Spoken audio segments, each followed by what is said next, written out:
Reuben made it back from the combine. A lot of running around for you the last few weeks. Yeah, it is crazy when the season goes that long. And it was funny talking to everyone from the Eagles, too. And even people around the league are like, can you believe you're here right now? And I said, no. I mean, I feel like the season just ended. We had the parade. And then all of a sudden, you're like talking about draft prospects. It's kind of wild. And it's a lot for them. I mean, it's a lot for Howie and the staff because, you want to enjoy the Super Bowl. You want to celebrate. And, obviously Howie was at the parade, survived that. But you also have to think ahead. And the offseason is reduced to a couple of days at this point. So it's a challenge. Yeah, it really is a truncated off season. This is the Eagle Eye Podcast, by the way. We're presented by Nissan. He's Reuben Frank, and I'm Dave Zangaro. It was a good, productive few days in Indianapolis. I know people are like, wait, you're back from the combine. It's just starting. That's the on-field stuff. Not really any reason for me to be there to you actually watch it on TV a lot better than you get being there. And really the combine for me is about getting to talk to the Eagles staff and coaches and mingling a little bit. And then some of the prospects are there. I got to chat with a few edge rushers, which was fun. Abdul Carter, who a Philly guy who might be the best player in this draft, was a big Eagles fan. I think he still probably is until he gets drafted. And then he said he has to be a fan of whatever team drafts him, which I understand.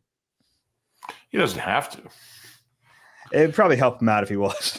They're going to be a really bad team, though. So whoever takes him is not going to go to the Super Bowl anytime soon. It was really cool, though, because he's like, I can't really remember another super high profile college draft prospect who was like so openly a fan of an NFL team, like right before the draft process really kicked off. Yeah, it's pretty cool. And I think there's more Eagles fans this time this year than maybe last year. Yeah, probably. But he was also at the Super Bowl in New Orleans, but he was also at the Super Bowl in Phoenix. So he's a real fan. Okay. Took his dad to the Super Bowl this year. And his dad was actually on my flight home from Philly today wearing his son's Penn State jersey, which is pretty cool. Is that right? Yeah. That's cool. Yeah. That's all, man, from the combine. I think we'll break down a lot of what was said over the next few weeks, and we'll have a chance to really get into the players and the prospects because it's draft season, it's mock draft season. So we wanted to kick off a little bit of draft talk today, and I thought it would be fun for us not to maybe talk about specific players just yet because we have a long time to get there, but just potential positions the Eagles might use that number 32 pick on if they stay at 32, which you never really know. So I thought maybe we could just rank the positions 1 through 5 of the most likely that they take with that 32nd pick. Can we count down with this one? Yeah, no, I did this a little differently. I listed their top 5 draft needs by position, some of which they wouldn't take in the first round, but I can adjust on the fly. Okay. I'd like us to look back at the correspondence where I said most likely at 32, but that's fine. We'll go. Why don't we start? Do you have your number 5? Do you want to take a second to rework this? I'm going to read up on. I'm going to try to find. All right, I'm not going to look for it. Yeah, well, I mean, I think it's going to stay pretty much the same. I went for 5, and again, I don't know if this is realistic in the first round, but I think linebackers are a pretty big need. We don't know, obviously, when we're doing this, who's going to be here and who's not, but you have a chance to lose Zach Bond. You have a chance to lose Oren Burks. You have a chance that Nakobe won't be ready for the start of the season, and then he's up after next year. So as good as their linebackers were this year, I think there's still a lot of question marks there. And I like to think that the way Zach Bond played, kind of something clicked in Howie, and he understands that this is a position that can really be a big difference maker, which I'm not sure he really believed until this year. Yeah, especially in this defense. I mean, the proof was there. It's probably foolish to think you're just going to draft a player who can step in and be as effective as Zach Bond if you end up not being able to re-sign him, which I think he is their priority. So I don't think they're going to lose him, but you have to be ready for that possibility. I actually had linebacker at 4 on my list. And it's funny because in past years, when you hear linebacker to the Eagles, you go, no, what are we doing? This is stupid. Move on. We all know Jerry Robinson, 1979 and all that. But every time this year, Jerry Robinson's ears start ringing because we bring him up. But yeah, I think that it's more realistic this year. And it has to be based on how important linebacker was to the number 1 defense and a Super Bowl championship this year. And like, you can actually look at it like, if they don't like the value of a linebacker, if they don't think it's in paying big money to one, well, if you can get a high level player on a rookie contract for 4 years and a 5th year option, maybe that's more palatable. Yeah. Yeah. And I think Howie would be lying if he said that his feelings on, and I would say running back as well, haven't changed on, his whole balance of value and position. I don't think there's any question it's changed. So whether that translates into a linebacker where they pick, I don't know, but I got to think that he's looking at this a little differently. Yeah, I think maybe the thoughts on linebacker have changed more than running back, actually, just because Saquon is such a freak. Like, I think they realize it, like, unless you have a player who's kind of crazy level good, you know what I mean? Like, Zach Bond is a great player, but I don't think, Saquon's kind of on another level physically from the other running backs in the league. Yeah, that's fair. But I mean, you're talking about 2 first-team All-Pros here. So, Zach Bond probably didn't have one of the greatest years ever by a linebacker. Saquon did. So there is a difference, but I really believe that Howie's feelings about linebacker have changed, and they should. So I had linebacker 4. My number 5 was actually tight end. And it seems weird because they're like, well, Dallas Goedert's here and is really good, but we'll see what happens with Dallas Goedert. We've been doing our stay or goes in written form, and we both had Dallas Goedert staying, but I don't think that's a guarantee. I mean, speaking of guarantees, there's no more guaranteed money on his contract, which is a big deal. Like, there probably needs to be something to happen to bring him back. And he's already way older than Zach Ertz was when they drafted Goedert in 2018 in the 2nd round. So I don't know if there's going to be a tight end on the board at 32 who would make sense. There might be some who go before that pick, but if there's one that kind of fits, like, I think it would make some sense. And it's the one area where you look at offense and think, okay, someone could, like, they could draft a tight end who would make an immediate impact in year 1. Yeah, and I had tight end 4th, so okay, we're pretty close there. I think, and look, Dallas has been great in the postseason, but I mean, the injuries are mounting, and I think Grant Calcaterra is okay. He's an okay backup, but when you're missing Goddard for half the season or close to it, I think you need to do better than Grant Calcaterra. I just don't think he's a tight end 1. So, and yeah, you have to start thinking about the future if Dallas isn't here. So, even if he's here, you have to start thinking about the future. Yeah, exactly. And they haven't taken a lot of tight ends over the years, but they've taken some really good ones. Obviously, you mentioned Ertz. Selleck was 07 in the 5th round, maybe. And then just Cornelius Ingram and Grant Calcaterra. I think that's it. So Clay Harbor. And Clay Harbor. I always forget Clay. No wonder he's always mad at me. So yeah, that's it. Like, since Howie became GM, and obviously Selleck was before Howie became GM. So they haven't taken a lot of them, but I think it's pretty much of a priority right now. I really do. And we've seen Jalen just really lean at times on tight end, and because he's really good. There's not a lot of guys Jalen Hurts trusts, and Goddard's been one of them. And I don't know if it's going to be difficult to replace that, but tight ends are coming into the league really like NFL ready. They're coming out of pro style offenses with like former NFL coaches. You see a lot of young tight ends really putting up big numbers. Obviously, blocking is a big part of it for this team. So yeah, I think it's a priority. And like you said, I think it's a position where you can bring a guy in and he can help you. He can help you win right now. Yeah, he can. I think like a rookie tight end, the expectation is that he gives you something production wise in the pass game. As far as like run blocking, I think you're looking for effort. If you're drafting a tight end, you're looking for effort. You're looking for the ability to do it. I think it's kind of rare that you see a college tight end who's like super polished in the blocking. Goddard was really good at when he came out. He had the tools. I mean, he's improved a lot. I would agree with that, but I think he was a capable blocker right from the get-go. Okay. Yeah, I think we differ on that a little bit. I think he had to grow into it. I mean, he was already better than Ertz on day one. Yeah, I mean, Zach, that wasn't Zach's strength. Oh, that's true too. But no, I think he was. I mean, I think he was pretty good at it right from the start. But anyway, yeah, it's not, if you're going to take a tight end where we're talking, you want a guy that's got some blocking ability in addition to receiving ability.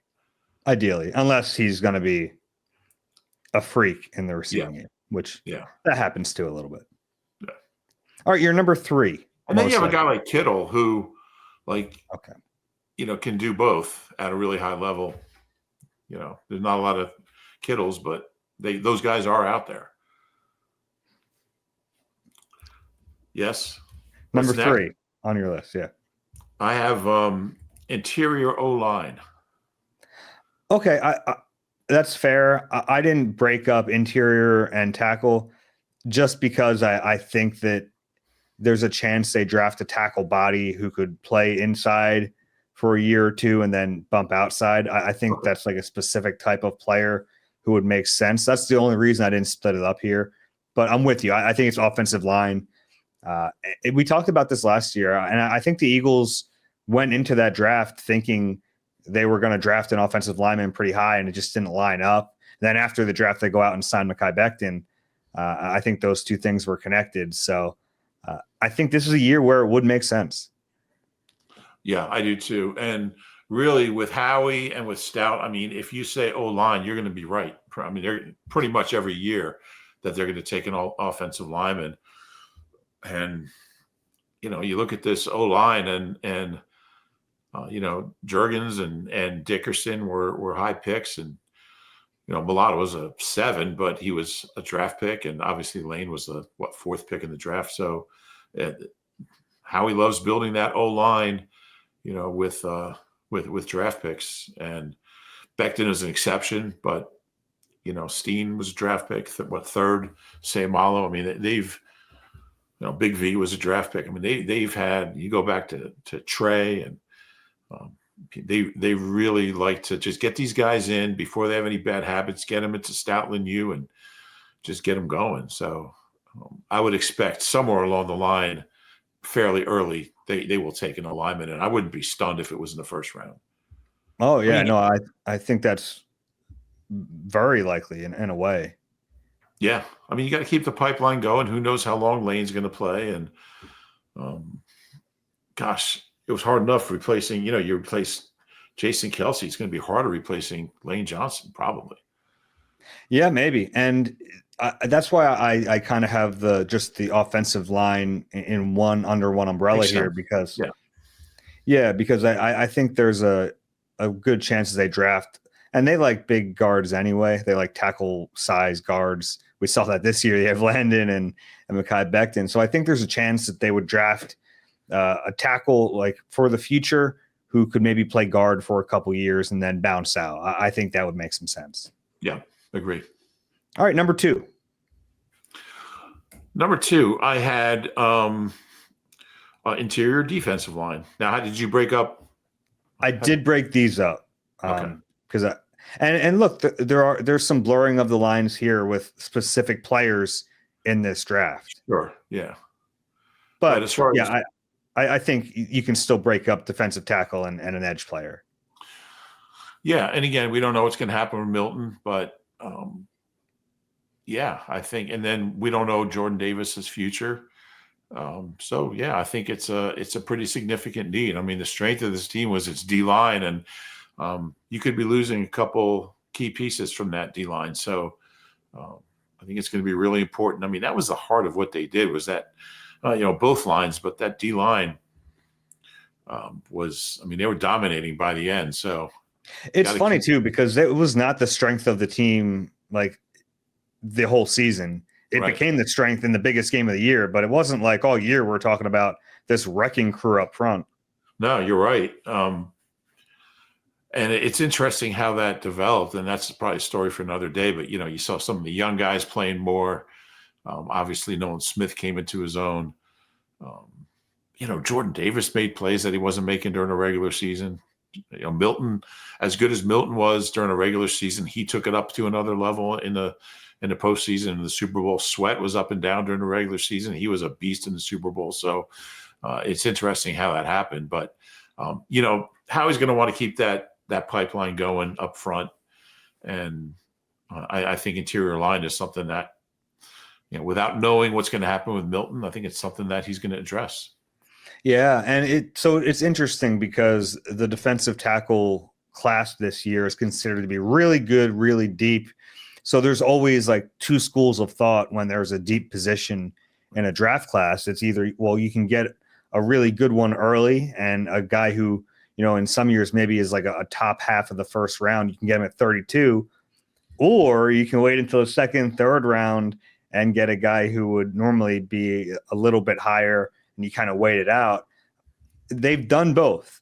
And Howie has been so careful to never mention how deep a class is at any position since, you remember this one, 2017, how deep that running back class was, and the Eagles ended up with? That'd be Donnell Pumphrey. I was going to say, yeah, Donnell Pumphrey. Still waiting for his first NFL carry.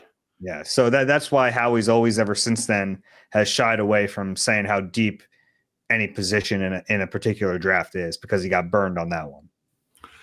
It's interesting how well Howie is drafted, how well the Eagles have drafted in the third round. Jalix, Tyler Steen, Nakobe, Milton Williams. Some pretty good third round picks. Sam Waller was a 3. Jordan Hicks was a 3. That was Chip's year, right? Jordan Hicks, maybe. Yeah, 15. Nick Foles did pretty well for himself. I probably wouldn't put Curtis Marsh in that group, but Howie's had pretty good luck since he returned in the third round. But yeah, that was funny. He really was kicking himself for that, and he won't do that again. That's he learned his lesson. But I think that he's going to replenish, and again, we'll see in the next few weeks what's going to happen with some of these free agents. But obviously, if he's able to keep Milton, it changes things a little bit. But I still think it's going to be a position he addresses. How do you view what I was talking about when you have a really deep class at a particular position? Do you think there's more of an advantage to getting one early, who would typically be a top half of the first round, or do you think it's better to kind of wait until the second or third? Yeah, I think that's where the value is going to be in the third round. And if it's top heavy at a certain position, that's going to push good guys down into the later rounds. And Howie's been pretty good about understanding that and identifying those guys. And as long as there's not a huge gap between skill sets there from the first round to the third round, he's had really, really good success waiting and getting a value pick later. And then the top position most likely for them to draft, you of course have long snapper, as do I. You really got to get ahead of that. Yeah, it's edge, and we've known that for a while. What? I'm sorry, I didn't laugh at your long snapper. You didn't care to play along with that one? Well, I did say I had punter, but I don't know if you heard that. But yeah, it's edge, and it's really a position in flux right now, I feel like, and we'll see what happens with Sweat. I don't know what you put down for stay or go, but I have him going. I think that's more likely that he's not here. I assume you have the same. Yeah. And you hope that Bryce Huff gives you something next year, but I don't know. You can't count on it. Jalen Hunt did some good things and made incredible progress as the year went on, and he was a real force by the end of the year. But again, he's not a proven known commodity. I wouldn't be shocked if he has a really good, solid first full year next year. Full year as far as playing all year. But it's really Nolan. We don't know what BG is going to do. I don't think he's going to play again. I mean, what better way to go out than with your second Super Bowl and coming back after 11 weeks after tearing your triceps and playing 13 snaps? It's hard to imagine that he'll want to crank it up and play again. He might. Nobody loves the game more than BG, but it's really Nolan. It's Nolan, and assuming Sweat's not here, it's Nolan and whatever you get from Jalix, and they need some reinforcements at edge. So I think that's the number one priority. I'll be shocked if we don't get out of at least at the earliest the second round without an edge. I mean, the first round, you never know how it's going to line up, especially at 32. But they need an edge, and Howie knows that. And there's some pretty good edges in this draft. Yeah, and I think there is a drop-off in terms of these outside linebackers, defensive ends, whereas I think the drop-off at interior line is less precipitous. I think when you look at the edge players, it will drop off. And there are some players who are going to be in that range. You've probably heard some of the names already, like a James Pierce from Tennessee, or like Mike Green, the Marshall kid, who was really productive in college. Like, there are going to be some guys there who are available. I don't know if either of the Georgia kids are going to be there, but if they are, it's a layup. But I do think the value lines up. I think the players will line up. And you're right. It's a position of need that also fits with the way they like to build teams. So I just think it's clearly the most likely right now. Yeah, I would agree. And, and there's possibilities of a trade. Obviously, Myles Garrett's been the big topic, but there's going to be other opportunities to work out a trade. And what do you think about a Harold Landry? I'd be interested. Yeah, I mean, the problem is, like, you'd have to give up some sort of asset, and you don't get a guy on a rookie deal, which is the main talking point from Howie this week, was that we need young players who are cheap, who can contribute to supplement our kind of top heavy, expensive roster. And that's not really the way to do that, but you kick tires. Yeah. And I think if you add, one or two older players, it's okay. Mm-hmm. As long as you don't stray too far from that philosophy.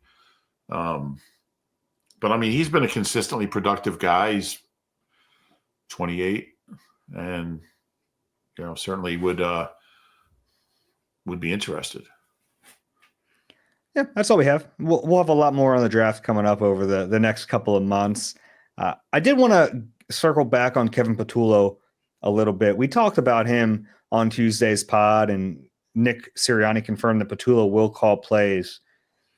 Have you given any more thought to him in that role and how you think he's going to handle it? Yeah, I have thought a lot about it. And the one thing about play calling that I've learned is that it's really hard to guess whether someone's going to be good at it or not. And I don't know, I expected Nick to be good at it just because he was such an offensive mind. I mean, he still is. His whole background and his energy and this is 2021. We're talking about going into his first season. And he talked a good game. He seemed to really know the X's and O's. He just wasn't good at it, and then like Shane Steichen, I didn't know until he started doing it. And I didn't know that Nick was going to be bad until he started doing it. I didn't know Shane was going to be great at it until he started doing it. So I don't know if I don't know, like there's no combine for play callers. Like what skill set do you look at from a coach? And I think what made Shane so good at it was his ability to really study defensive coaches and defensive play callers and understand what they were thinking. I mean, he really got into the psychology of it and getting inside that guy's head. And then he had such an advantage because he knew what that guy was going to do before he did it. So he was calling plays that he wanted to run, but they were based on really knowing what the defense was going to do. And that's what gave him an edge. And that's something I didn't know he had in him until we saw him in action. So, I mean, Kevin Patullo has been around some really good offensive coaches, including Shane and Nick, for a long time. I think he'll be good at it. He should be good at it. He's been around people that are good at it. He's traded ideas with people who are good at it. Until we see it, I can't be sure, but everything's there for him to be successful at play calling. Yeah, and one thing I learned this week in Indianapolis is that it shouldn't be a shock because he has the position, but the Eagles are very confident that he's going to be good at this part of the job. And they don't have any way to really know either, but they're around him more. They've been, hearing his ideas. I think it's valuable that he got some experience kind of calling some plays in 2 minute, even if it's not like the full game and it's not the full flow of things. I think that's valuable that he's been doing it for a little while, at least in some respect. Then I caught up with Shane Steichen actually right after our last podcast on, was that Tuesday? I hustled over to the convention center he had a 5:30 press conference, by the way. He's walking off at 5:27. He was done. And like I texted you, he learned how to be on time from Nick. Not quite. Yeah. If you guys follow the Eagles press conferences, they are not always the most timely, but yeah. So I caught up with Shane though. He did give me a few minutes and he seems really confident that Patullo is going to be good at it. He was telling me that, those two shared a wall in the NovaCare complex. They had their offices next to each other. And he said a lot of times, like him and Kevin will be on the same page. They'd go over plays and they'd go over situations. And he said that always stood out to him, that like they were always in kind of lockstep. And I thought that was a good point that Nick made, that, Patullo always gets called Nick's right-hand man and that they are very close, but Patullo was really close with Shane Steichen. He was close with Brian Johnson. He was close with Kellen Moore. He's kind of been their sounding board too for the last 4 years. Yeah, and I feel like Nick has been around Kevin long enough that if the elements of his coaching DNA weren't there that would make him a good play caller, Nick would know that. When you've been around someone that long, their strengths and weaknesses. Just like I'm sure Kevin knows Nick's. And I just don't think if you have 4 years with this guy working like really closely, really hand in hand with the guy, if Kevin was going to be bad at it, Nick would know. I really think that, and there is a dimension of it that you don't know how someone's going to react until they're in that moment and it's, 3rd and 8 backed up on your own 19-yard line, with 6 minutes to go. And, until you see it happen, you don't really know. But I feel like Nick would have a pretty good sense by now of whether Kevin could handle it. I totally agree with you, but it's also funny to think that, Nick thought he was going to be pretty good at it too. He wasn't. And I would think Nick knows himself better than anyone. So it's an imperfect science. Is it easier to tell if someone else is going to be good at it than yourself? I don't think so. Yeah, I don't know the answer to that. I think it was a pretty, brave thing that Nick did, giving it up after 6 or 7 games in 21. That couldn't have been easy for him. He was basically admitting defeat. Like, I'm just not doing well at this. And I think a lot of guys wouldn't have done that. And, that really turned the whole thing. That turned everything around. It is really like a crucial point in his time as the head coach here. It really is. Because not only like the functionality of getting a different play caller in, but the humility it took to do it and the willingness to make a change like that. I think it does say a lot about him and how he operates as a head coach. Agree. And he hasn't wavered from that, like with all these changes at offensive coordinator and play caller. He's never taken it back, and he's told us he never will. I mean, it's like an absolute. He's like, I will never do that. And I think it's a combination of him understanding he's not great at it, and also just the success he's had in this, kind of newly defined role. He won a Super Bowl and has been to 2 Super Bowls since he gave up play calling. So, it's somebody told me late during the regular season that when I guess it was during the postseason when we kind of knew Kellen was leaving, that they were convinced Nick was going to start calling plays again. And I just didn't believe it. And that would have been really disappointing, but that would go against everything he said all along. And I think he really likes his role now, being divested of play calling, and he's really good at it. Let me give you a doomsday hypothetical. It's week 5. Patullo stinks at it. It's just not working. Who would take over? Would it be Nick? Would it be Parks Frazier? Would it be Jeff Stoutland? Would it be Jamal Singleton? Jason Michael has done it. Jason Michael's a good one, yeah. I don't think Stout would. Stout's too just kind of hands-on technique between plays, and I just can't imagine him wanting to do it. I think he'd be good at it if that was his priority. Parks Frazier's 33 and just got here. I don't really know enough about him. Maybe Vic. have Vic call plays for both sides of the ball. Vic worked with he was offensive kind of. His consulting was on the offensive side in 22, but no, I think that's a scenario that you hope doesn't happen if you're Nick. But I think Singleton and Jason Michael might be the 2 most likely. I think it would be Parks Frazier.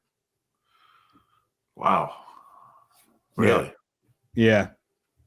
I think asking a position coach to do it is tough. Some have done it. It would be an interim. I don't know. How early are we talking about? Week 6? Yeah, it's a stupid hypothetical. I just picked it a week. Yeah, it's possible. And I wonder how long he would give him. I don't know enough about Parks Frazier I guess it's a logical. It's coming from that passing game coordinator spot. You got to maybe you can get one of them Paganettis back in town. Handle it. Yeah, I don't think it's a likely scenario, but you have to be ready for that possibility. You do. Yeah. All right, let's take a little break. On the other side, we want to talk about Jason Peters' Hall of Fame candidacy, and we have a bunch of questions to get to as well. You deserve a car that thrills you, a car that puts goosebumps on your goosebumps. At Nissan, we've got everything from turbocharged SUVs to 100% electric vehicles that'll make your heart beat faster.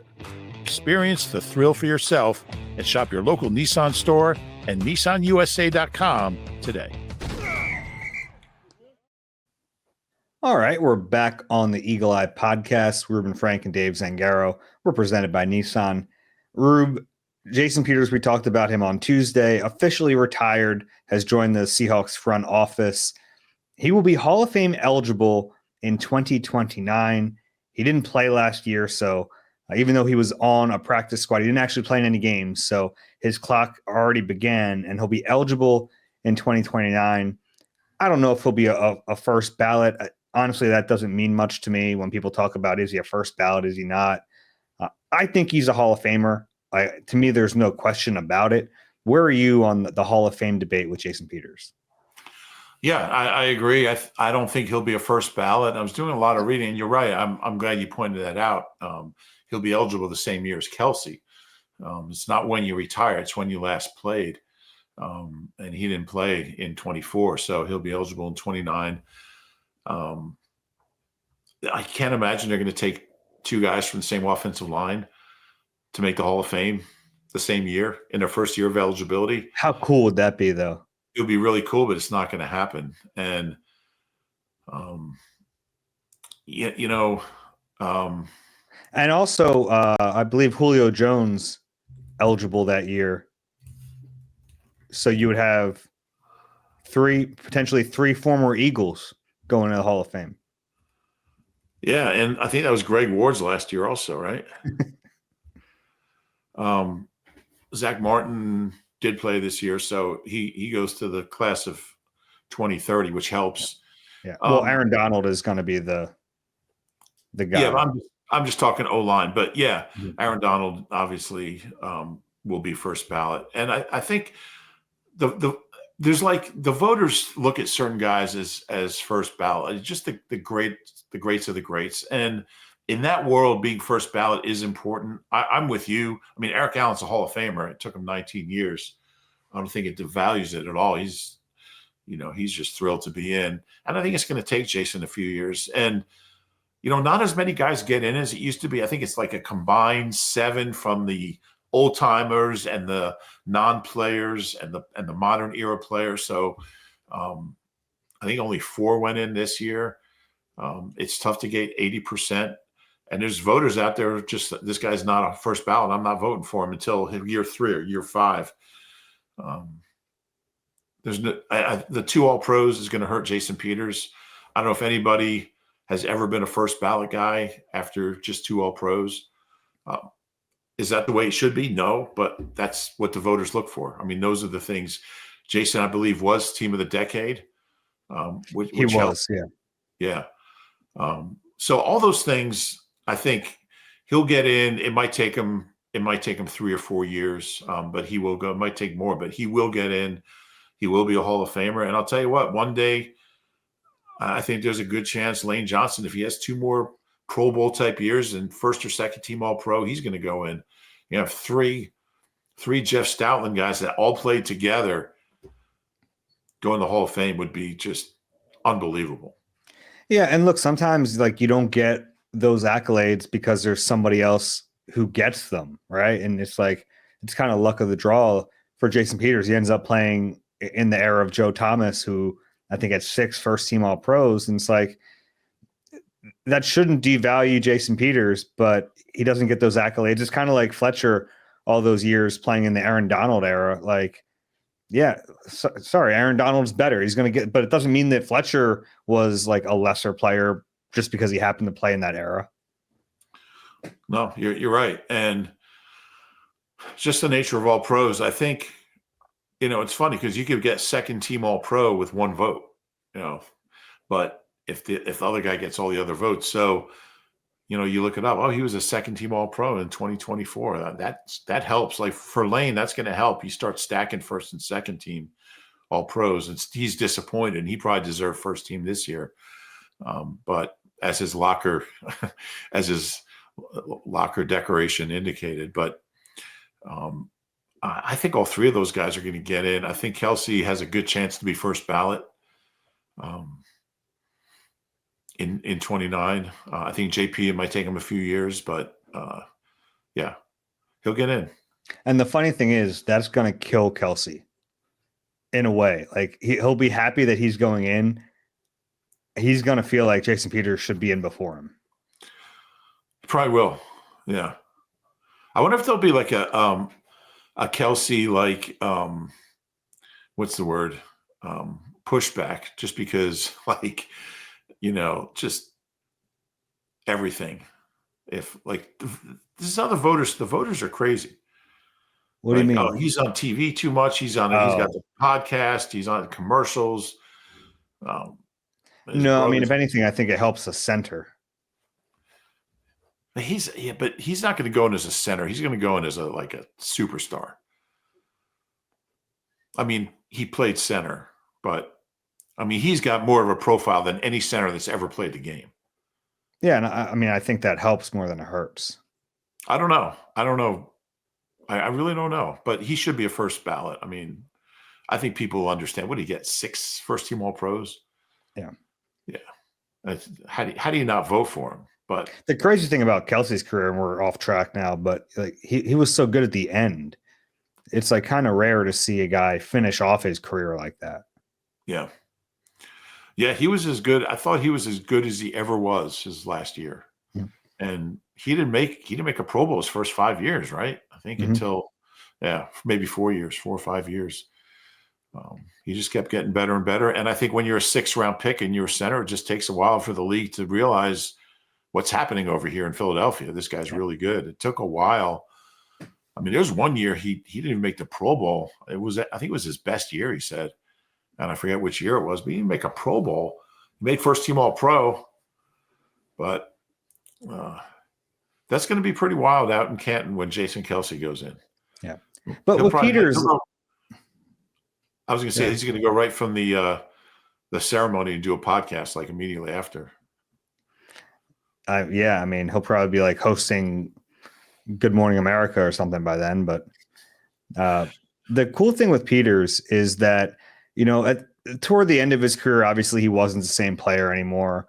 And we talked about it on this podcast a lot, that like it was unfair that he was being held to the standard he set for himself that was so high early in his career. And he was still a good player, but he wasn't playing to that level.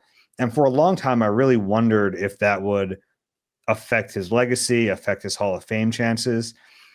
It's kind of been different than I expected in the couple of days since he announced his retirement.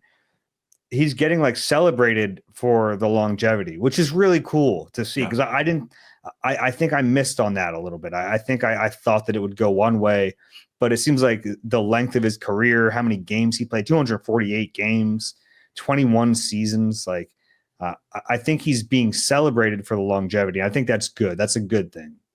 Yeah, I've sensed the same thing. And I was wondering, I think I even wrote a piece a few years ago about how, because he was bouncing around from team to team and practice squads and just kind of, I thought he was hurting his legacy. I thought people were going to not remember just how great he really was in his heyday, in his prime. But as soon as he retired, all that went out the window. And you're right. Everything I've read, everything I've seen, everything I've heard is people just celebrating what an incredible career he had. And what a tremendous offensive tackle he was. So that's been cool to see. I'm with you on that. I was wrong on that too. Yeah, and I'm happy to see it because I was skeptical about it. Yeah. Yeah, that's going to be an interesting speech when JP gets up there. He'll do a good job. Yeah, he probably will. So he didn't talk to us very often when he was playing, but when he did, he was worth listening to. Yeah. Yeah, That's no sure. doubt. And everyone listened. Yeah. Boy, I don't know if I talked to him more than 10 times the whole time he was here. He just Really? 15. I don't know. He talked. It was a lot of years. Maybe early on he talked more. He talked after every game. Not after every game. Most games. Maybe I'm just forgetting. But yeah, when he did talk, it was especially after losses, he was very honest and open. Mm-hmm. And like I think when he spoke like that, he wasn't talking to us. A lot of times he was talking to his teammates. He wanted stuff out there. Yeah. Good leader. Yeah. Okay, let's get into some questions. If you have a question for us, it's Eagle Eye at NBC Uni. That's NBCUNI.com. You have the QR code on the screen. You can scan it. Did you ever make Jason Peters laugh? I don't know. Maybe. He's very, very serious guy. Yeah, at times. He had a lighter side too. I don't know if I was trying to make him laugh. I'm not like a court jester. I kind of think you are. Thank you for that. I appreciate it. First question here is from Blaine.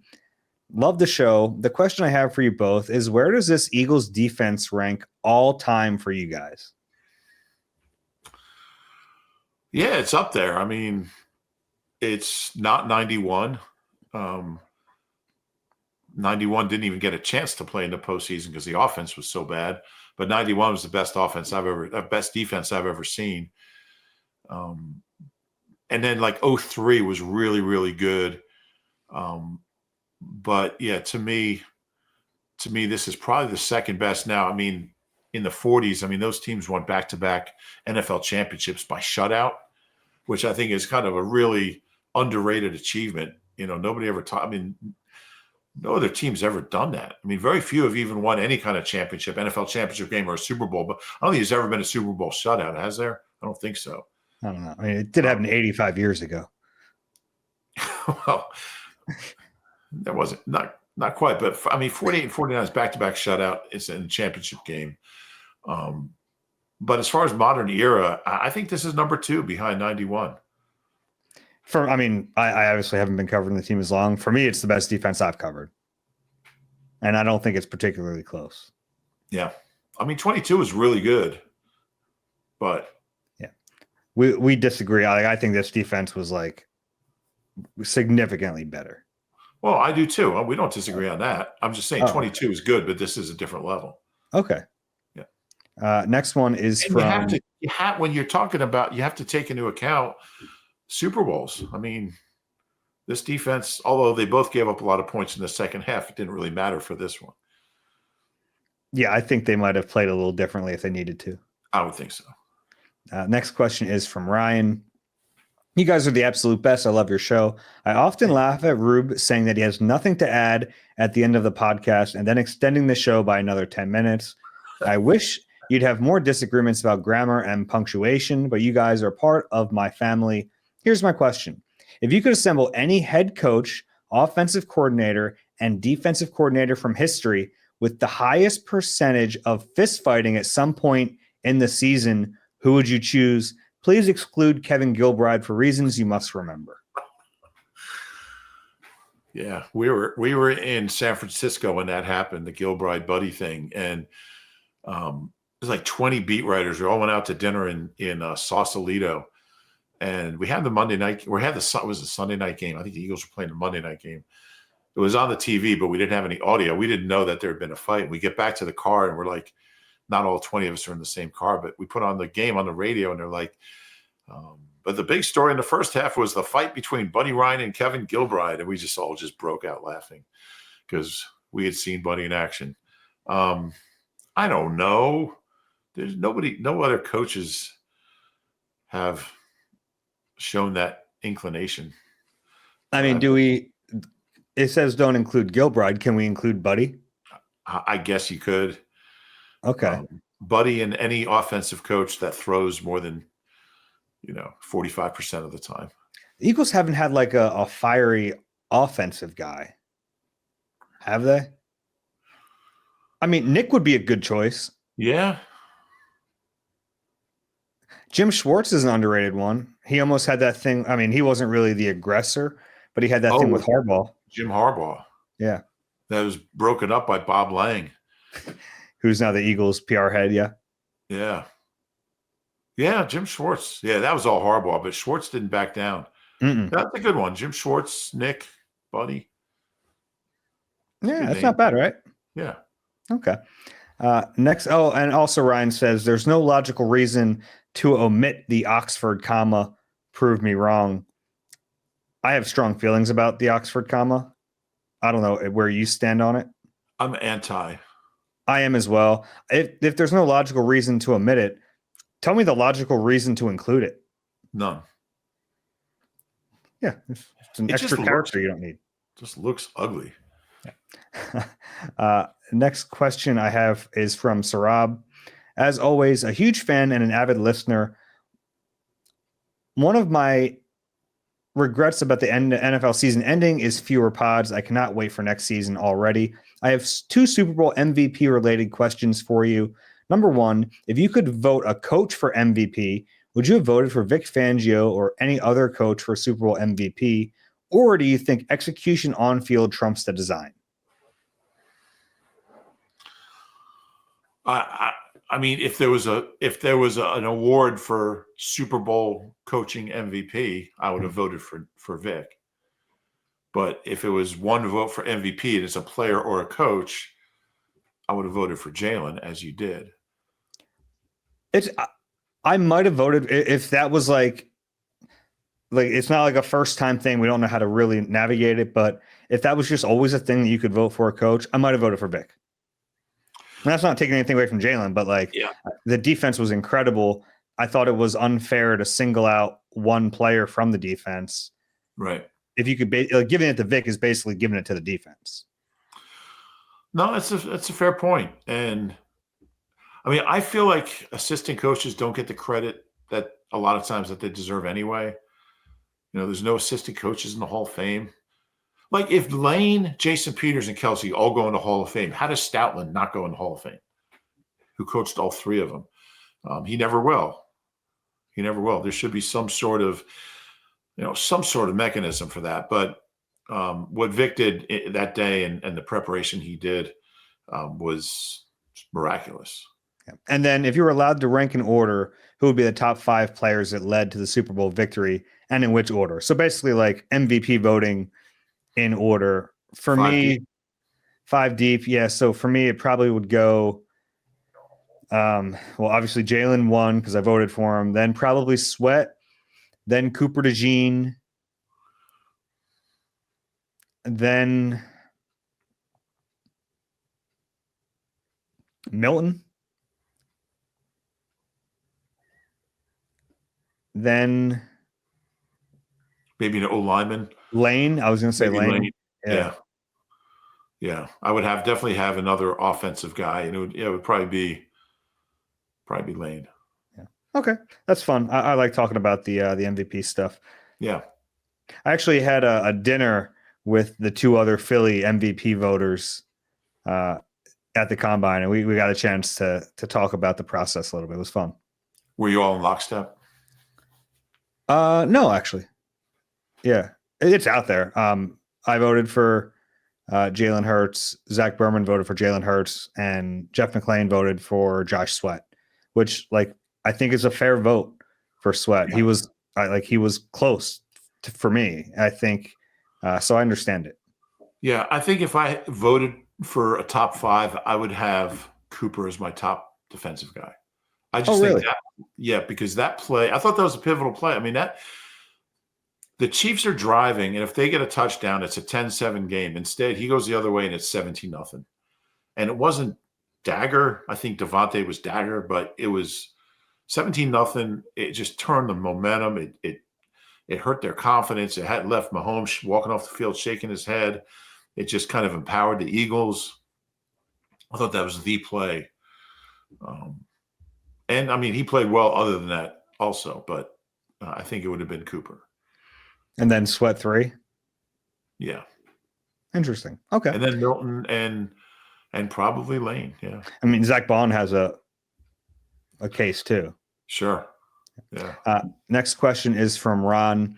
Hi, fellas. Thanks for your effort on the show. The only Eagle show that I never miss an episode of on my daily commute through the desert. After watching the mic'd up last night, was it clear to you how important Saquon's role was as a leader on this team? Multiple players and coaches during the mic'd up told him specifically how he changed the team, was the last piece of the puzzle, etc.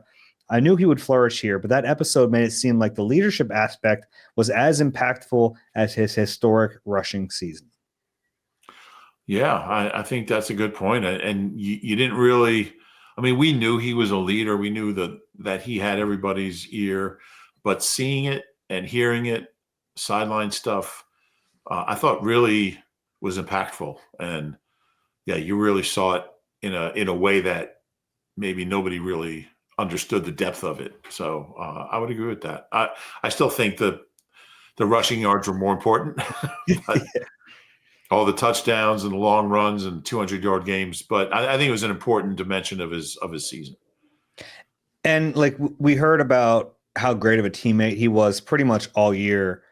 And I think it was his leadership. When there were – it wasn't always, the smoothest season in terms of, interpersonal relationships, and there was some drama. I think he was really important – having the season he was to make sure that the team stuck together. And I think that probably has been underreported a little bit. I think it's been probably not talked about as much as it should be, but and I think it's a delicate balance too. When you're the new guy and there's already this nucleus of leaders intact, we know he has those natural leadership tendencies and abilities, but trying to pick your spots and figure out where you fit in the puzzle, it's not an easy thing. and he doesn't have the C on his chest, but I think he really did a great job of finding how to fit in there. And look, when you're having the type of season he's having, guys are going to listen to you. You kind of get the floor a little bit more than just some other veteran who rolls through and is having like an okay year. Yeah, but I thought we also saw it before the season even started. And I was kind of amazed how quickly he really comfortably settled into that leadership role before the season even began. I mean, just in training camp, because you would hear players talk about it and coaches talk about it. It came really easily and naturally for him. And I think just the career he had and what, just the way he carried himself, I think and I'll tell you what, I'll be shocked if he's not a captain next year. Yeah, I don't know how they're going to do it. You can't give a seat to everyone, but yeah, I mean, he deserves it. Yeah. I would give him a retroactive C. Put an extra star on it you should be able to do that. There are no rules. Who the heck cares? No rules. Yeah. Next one is from Kendall. I don't know if you guys recall, but dating back to last year's combine, Howie Roseman was asked how he feels about playing rookies in their first season and how he strongly advocated that it's important and necessary for development, which kind of contradicted Nick Sirianni's opinion. That was coming off a rookie class with Nolan Smith, Tyler Steen, Sidney Brown, Keely Ringo, who all saw little to no playing time in their rookie years. Do you think the 2024 rookie class had the benefit of being really talented, or do you think there was pressure applied on Nick from Howie or potentially even Vic Fangio to allow the young bucks to play?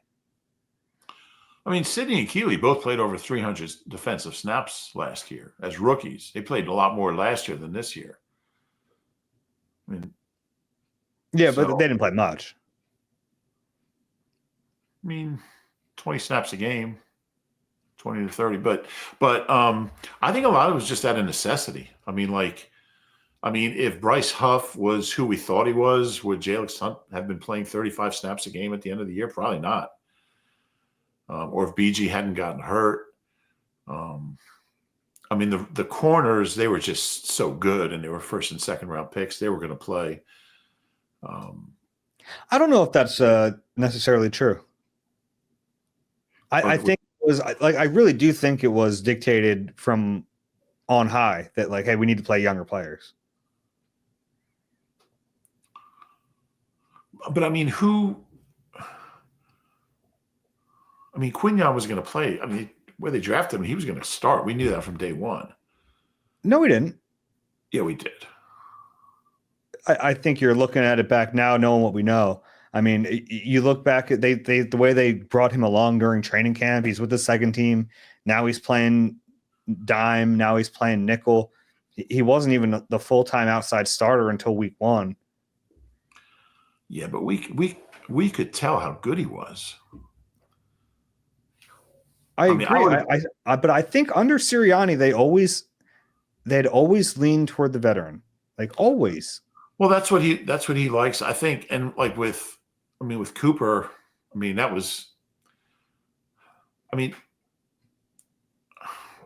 had to play. No, he didn't. Eventually, Vic was not going to run Avante out there 17 weeks. I agree with you, but I do think that there was an effort from the team to play younger players this year. No, I don't disagree with that in theory. But I think with some of these guys, they were so good. They were just better than the other options. So I think they would have played anyway. So I think we do disagree on this because I agree with you that they're better, but I think there were better young options at points during the Sirianni era where they didn't play them and they deferred to the veterans. Maybe, but I'm not sure they were as drastic as what we saw this year. I mean, maybe not, but if we don't get to see those guys play, we don't know. Well, from practice, from training camp, but I think we both wanted to see Nakobe play more when he, so definitely Nick, there's no question Nick is more comfortable with veteran guys, with older guys. Yeah. And I think Howie wants them to play young guys, and I think Vic doesn't care how old they are. I think that's accurate. Yeah. Okay. Howie's talked about it. That was, And there's a reason. I mean, there's like financial reasons that you want your younger players to play, and you want your draft picks to play. You want cheaper guys to play, so you have, makes sense from a cap standpoint. But yeah, but I also think sometimes there's guys that are so good as young players that even a coach that likes veterans, that has no choice but to play the young guy. Okay. We'll leave it there.